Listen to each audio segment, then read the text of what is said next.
Iyi ni radiyo y'ijwi y'Amerika.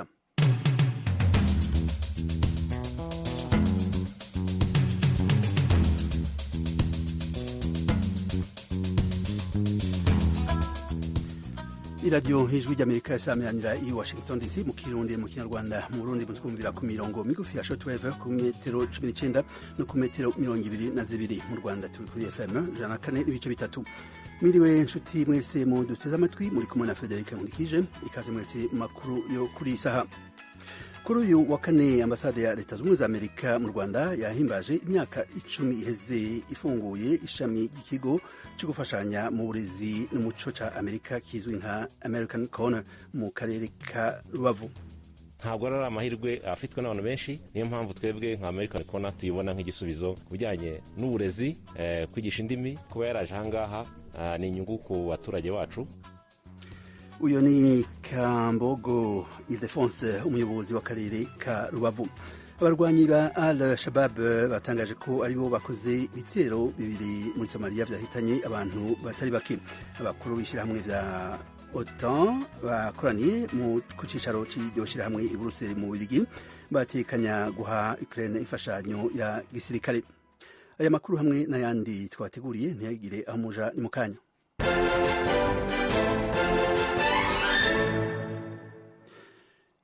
Makuru tuyatangurire rero iyo hirya no hino tuyatangurire ku bategetsi bakoraniye i Bruxelles mu gihugu c'Ububiligi, aho bakoraniye rero kuri ico cicaro cishiramwe i Bruxelles mu Bubiligi batekanya gufasha Ukraine, guha imfashanyo Ukraine ya gisirikare. Ni inkuru dushikirizwa na mugenzi wacu Thomas Kabirinde.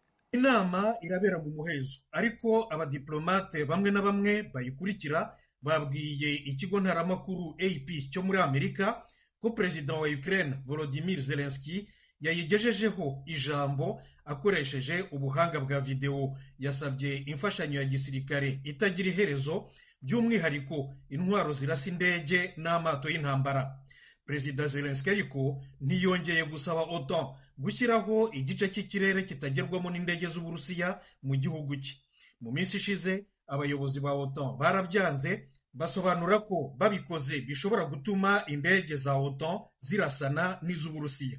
Guverinoma ya Perezida Joe Biden wa Amerika isanga byakurura ahubwo n'intambara ya gatatu y'isi yose.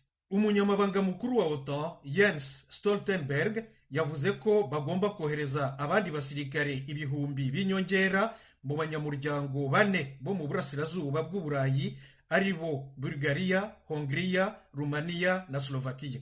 Usibye inama ya OTAN, Bruxelles irakira n'iy'abakuru b'ibihugu 7 bya mbere bikize ku isi bita G7 n'iy'umuryango w'ubumwe bw'Uburayi.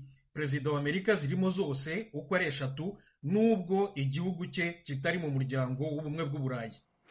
Urakoze Toma. Abarwanyi ba Al-Shabaab bavuze ko aribo bakoze ibitero bibiri muri Somalia.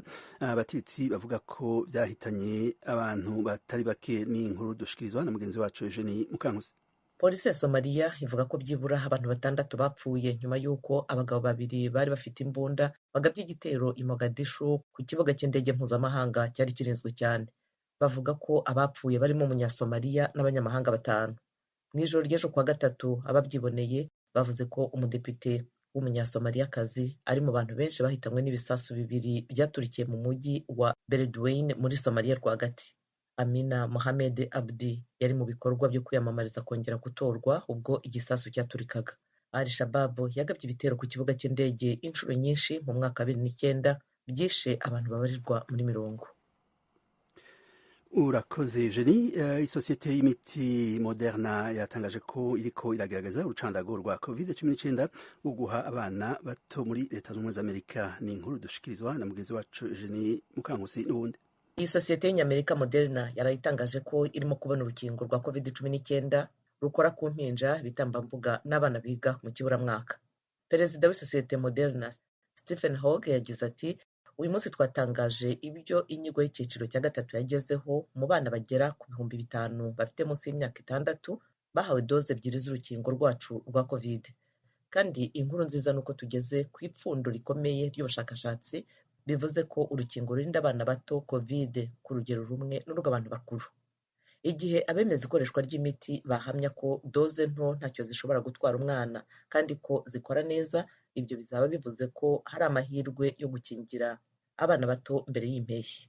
Moderna ivuga ko mu byumweru biri imbere izageza imibare yakusanyije ku bemeza ikoreshwa ry'imiti ba Leta Zunze Ubumwe za Amerika n'Uburayi. Iyo sosiyete ivuga ko izashyira ingufu mu gushaka uburyo ingimbi n'abangavu hamwe n'abana bari mu mashuri bakingirwa, mu gihe ibindi bihugu byo ku isi byatanze uburenganzira bwo guha urukingo rwa Moderna abana bakuru. Leta Zunze Ubumwe za Amerika yaruhariye abantu bakuru gusa.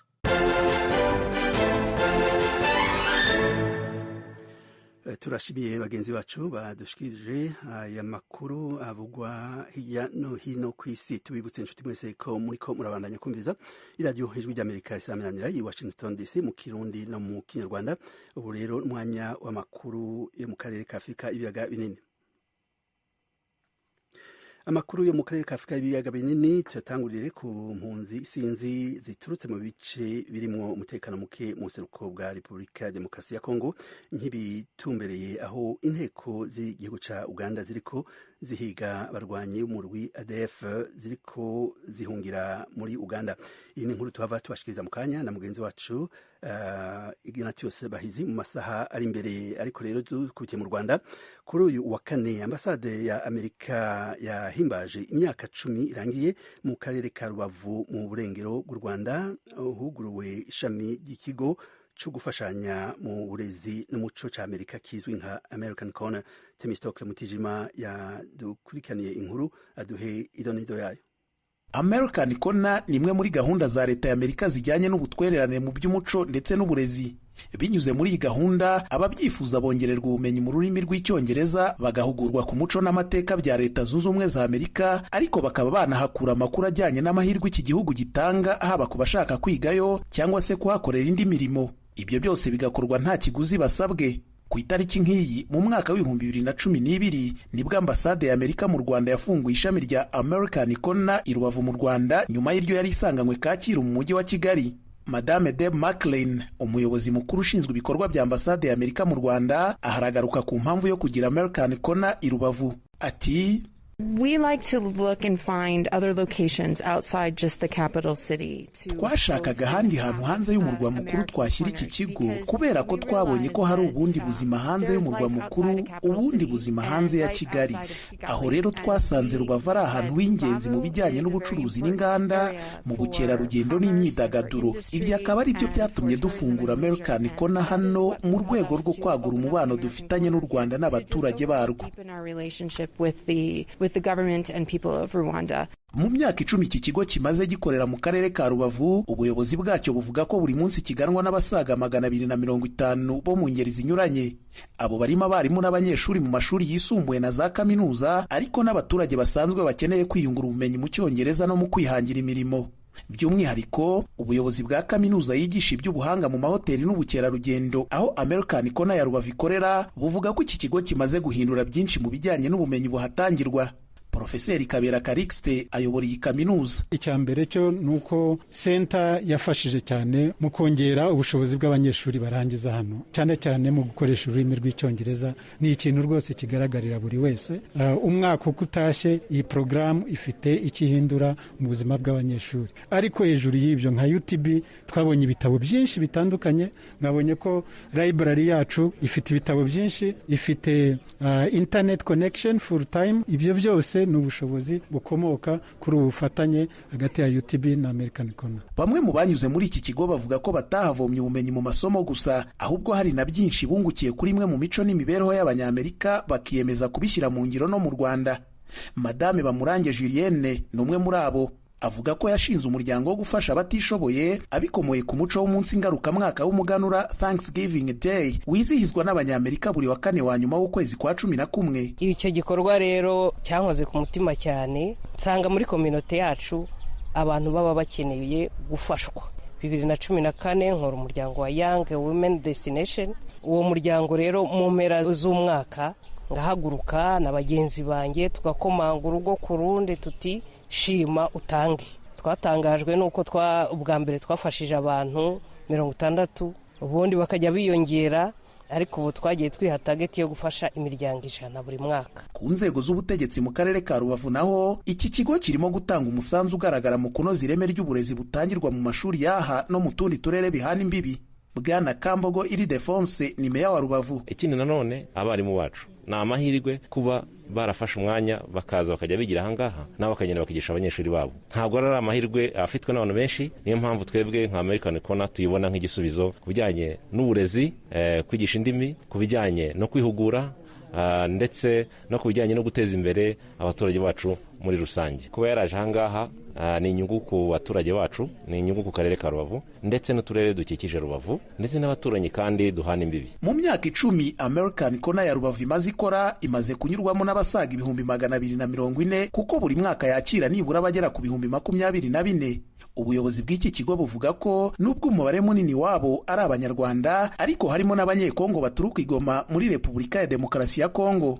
Iyi gahunda ya Leta Zunze Ubumwe za Amerika igamije ubutwererane mu burezi n'umuco yatangiye nyuma y'intambara ya mbere y'isi yose. Kuri ubu ku isi hakaba habarurwa ibigo nk'iki bigera kuri 600 bigabanyije mu bihugu 140 byo ku isi. Temistokle Mutijima, Ijwi rya Amerika mu burengerazuba bw'u Rwanda. Urakoze Temistokle. Mu Burundi gisata kijejwe programme yo kugaburira abanyeshuri mu mashuri mato mato kimenyesha ko ibitigiri by'abana bagaburirwa mu mashuri y'intango bitera vyongera. Yamara naho bimeze gutyo, bamwe mu bavyeyi bahagarariye abandi ku mashuri basaba ko uwo mugambi wonozwa neza. Ni inkuru yo mu menyeshamakuru Thierry Yves Ndayishimiye ari i Kigali mu Rwanda.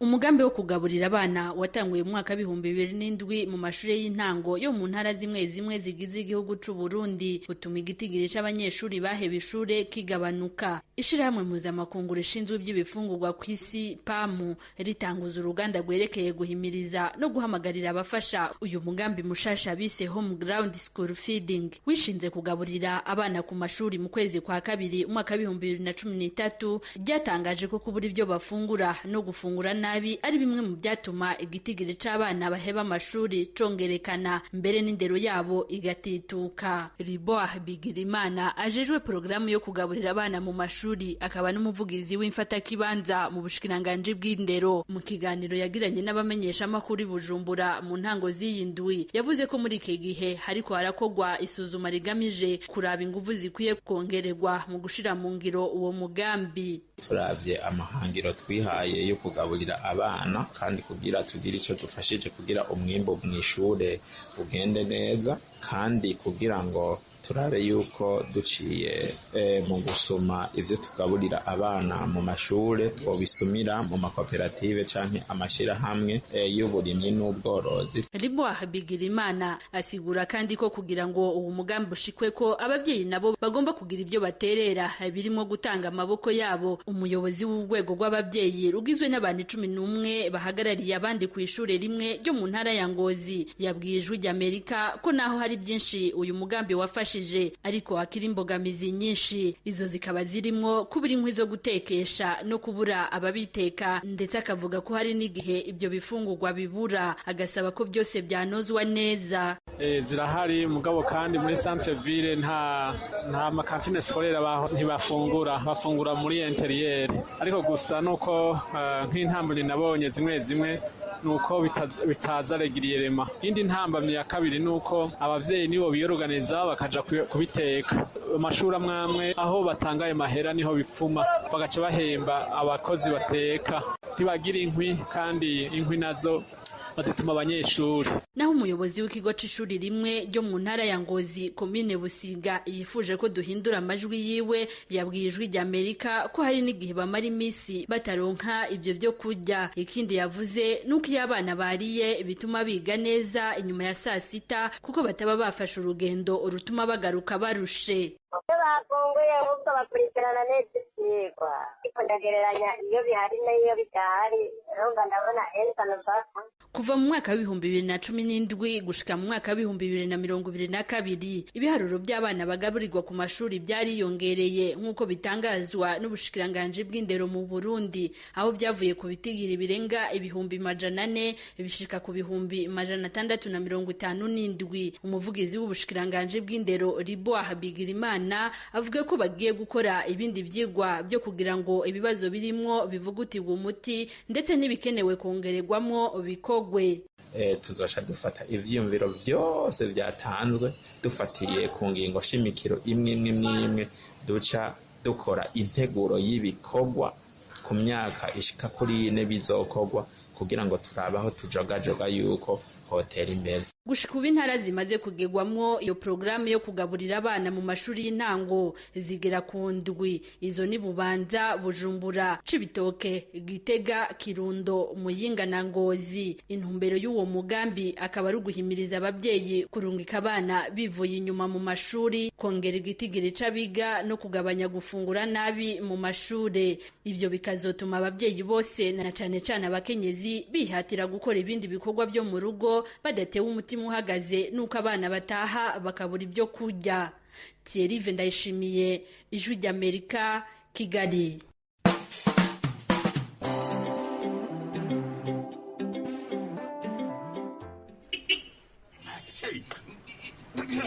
Urandeberara igira hirya ariko mada herego akwiriye ahantu hose winyegera ariko abanyabugongera ntabwo njya mbizera muri abanyamitwe.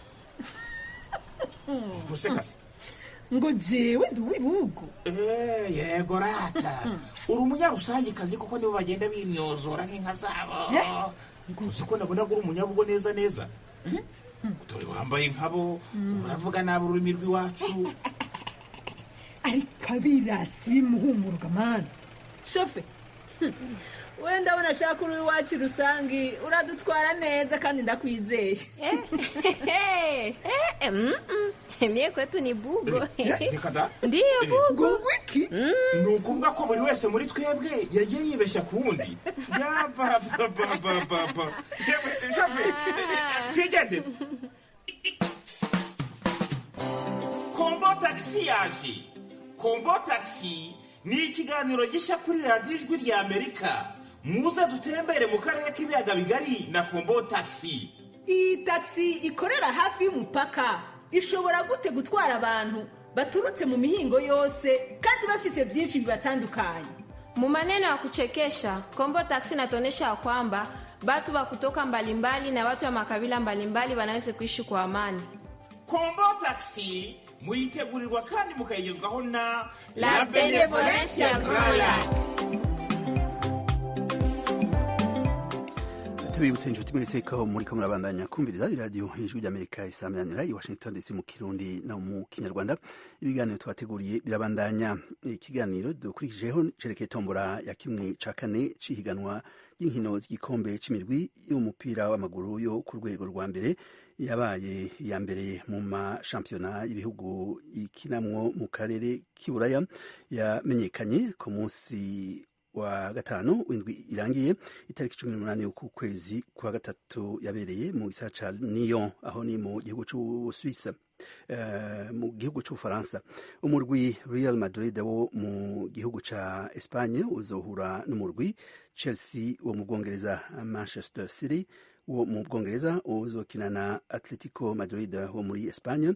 Liverpool wo mu Bwongereza uzohura na Benfica wo muri Portugal, mu gihe Bayern Munich wo mu Budagi uzokina na Villarreal wo muri Espagne. Inkino za mbere za kimwe ca kane zizoba ku itariki ya gatanu y'ukwezi gutaha kwa kane. Mugenzi wacu Fidel Nyongabo yaganiriye na Wilson Melchior umumenyeshamakuru w'inkino na Ongwa Lea umumenyeshamakuru w'inkino akorera kuri Radio Star FM Igitega.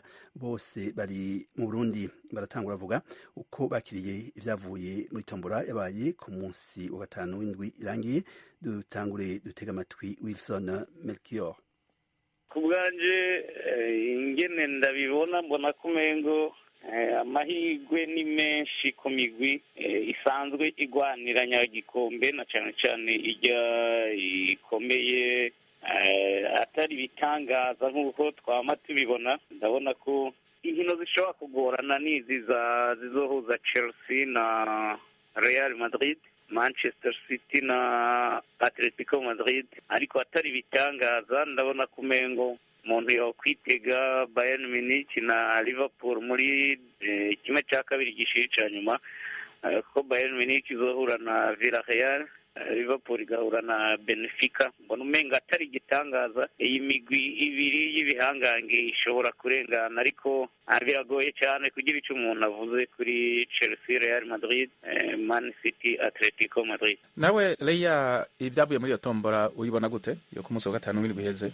ndabye itombora uko ryagenze ku bijyanye n'iyi migwi ikina ku mugabane wa buraya yabaye iya mbere, ndabona yuko atagitangaza kinini kirimo, ariko nkaraba nk'iyi migwi ya Benfica n'uno mugwi wa Villarreal biboneka yuko ari imigwi novuga nti yashyitse muri iki cya kane gishiri cya nyuma, tutari dukunze kubona iyi migwi nk'iyi ishyika muri quart de finale. Rero ku bwanjye bavuga nti ibitangaza byabaye kuri iyi migwi ya Villarreal na Benfica, ariko ku yindi migwi byari bisanzwe kuko twahora tuyibona mu cya kane gishiri cya nyuma, mu gice cya kabiri gishiri cya nyuma cyangwa muri finale. Rero kubona iyi migwi yarashyitseho novuga nti si kubw'igihamana, ahubwo ni kubera ko ari imigwi iri kwirigenza neza, ndetse ndabye no mu mahiganwa y'ibihugu iyi migwi iturukamwo, urabona uretse Villarreal iri mu kibanza cy'indwi, urabona yuko Benfica isanzwe mu kibanza cya gatatu mu higanwa ryabo. Biboneka yuko no mu yandi mahiganwa ino migwi iriko irabyifatamwo neza. Iyi tombora rero mbona yuko ukuntu imeze gutya, ndabona yuko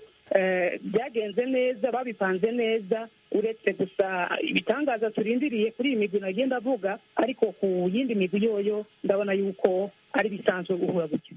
Muri rusange ko muravuga imigwi mubona mushobora guha amahirwe, ariko mu nkino ibintu birashobora guhinduka bigatangaza. Chelsea na Real Madrid ubona ari ihe ishobora kugira amahirwe? Umugwi wa Real Madrid nta mahirwe nshobora kuwuha, kuko biragaragara yuko ari umugwi ugendera kuri Karim Benzema.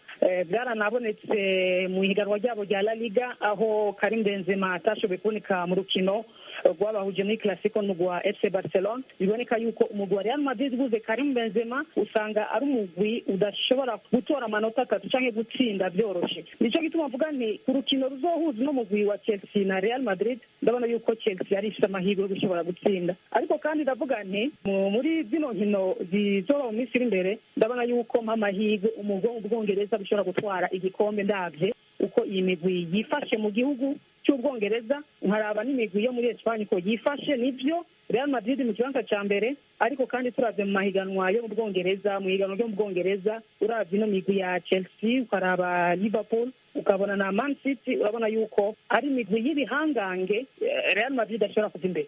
Wilson, nawe uravye nka Atletico Madrid na Manchester City ubona ari nde woha amahirwe? Barazinanye aba coach abamenyereza Pep Guardiola wa Manchester City na Diego Simeone, igihe Guardiola yamenyereza umugwi Barcelona muri Espagne. Nkuko Leya yariko arabivuga, dufatiye kuri Manchester City na Atletico Madrid, duca dusubira ku mahiganwa bakina.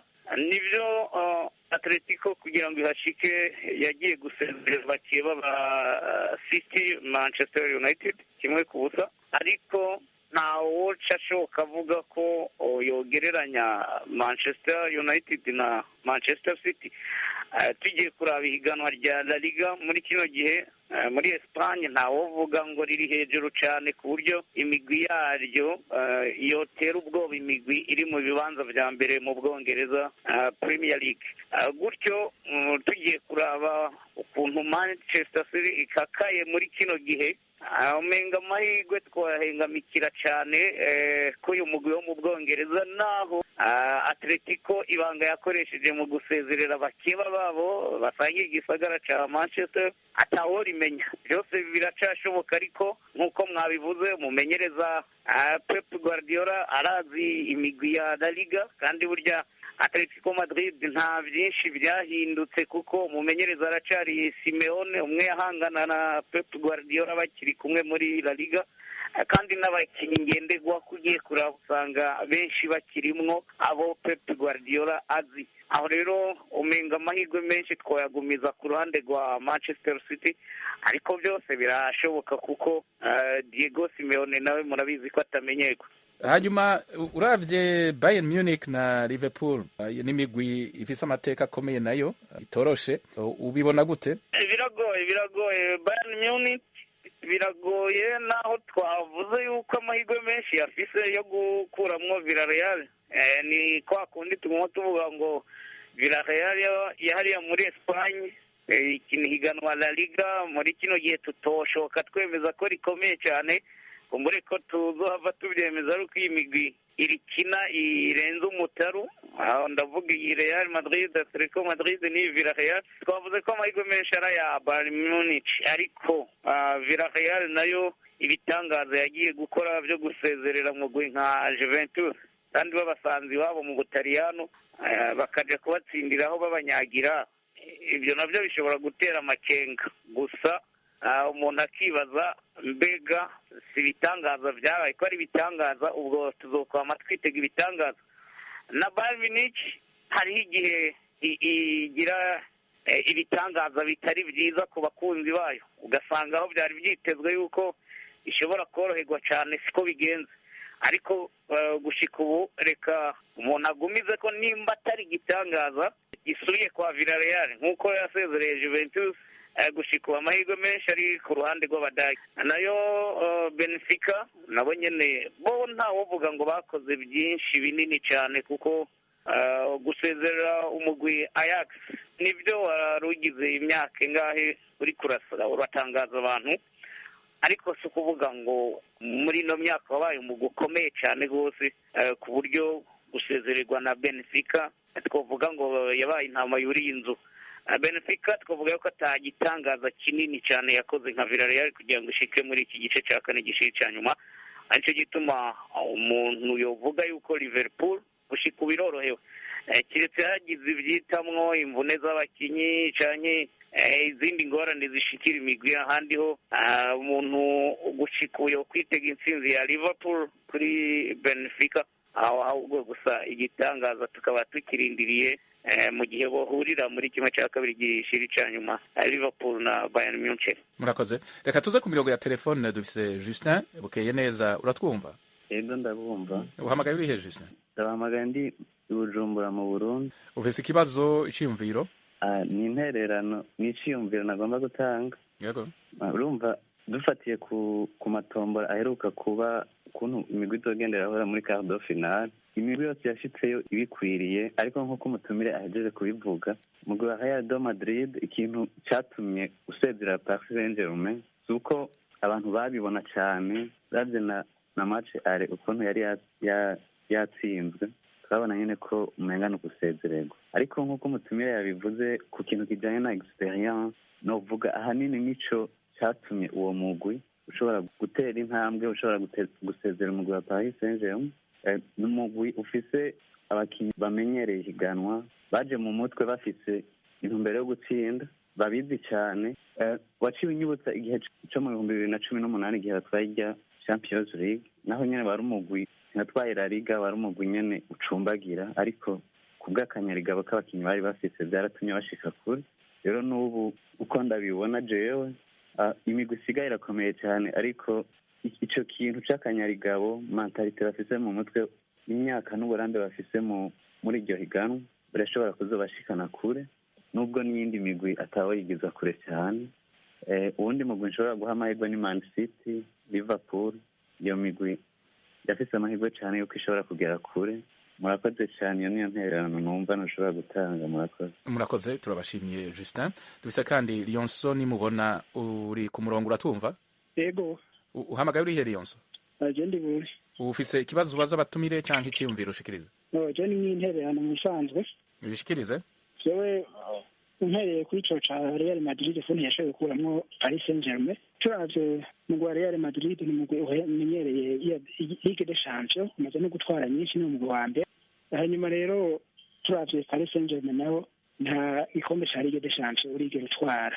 Rero byaravuye no kuntu no kumenyera ihiganwa, byaratumye Real Madrid igira ku kantu ko kumenyera ihiganwa ibituma ikuramwo Paris Saint-Germain. Turagushimiye Fidele n'abatumire bawe. Inshuti mwese mukundira radio Ijwi ry'Amerika, ibiganiro twateguriye muri aka kanya bigaruka ngaha.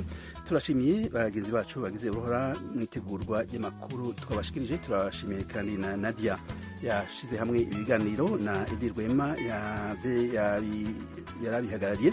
Turabashimiye namwe inshuti mwese mwateze amatwi, kandi turabateka kamo mubandanye mwumviriza ibindi biganiro by'iradio Ijwi ry'Amerika. Mugire amahoro n'umugoroba mwiza mwese.